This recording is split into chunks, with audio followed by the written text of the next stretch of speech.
नमस्कार. सर्वांच्याच घरी आज गणपती बाप्पांचे आगमन झालेलं आहे. तर गणपती बाप्पांना खूप काही घेण्यासारखं आहे. तर राज्यकारण्यांनी मला असं वाटतं की काहीतरी गणपती बाप्पांना घ्यावं. तसं पाहिलं तर गणपती बाप्पाचे डोळे खूप बारीक आहेत. तर त्या बारीक डोळ्यातून राज्यकर्त्यांनी सूक्ष्म नजरेने जनसामान्यांचे काही प्रॉब्लेम आहेत ते सोडवण्याचा प्रयत्न करावा.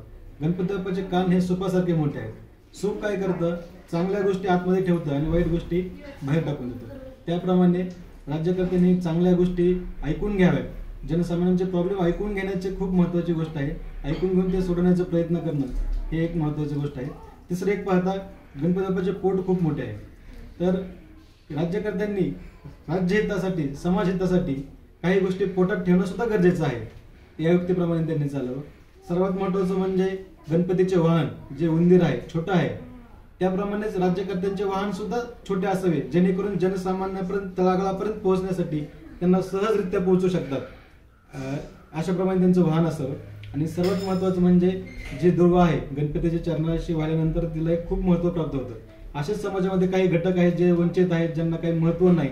त्या समाजाला आपल्यासोबत घेऊन कसं चालता येईल याप्रमाणे राज्यकर्त्यांनी राज्यकारभार चालवावा किंवा समाज जीवनात काम करताना, राजकारणात काम करताना गणपतीचा आदर्श पुढे ठेवून चालावं असं मला आज गणपती बाप्पा निमित्त सांगावंसं वाटतं. गणपती बाप्पा मोरया.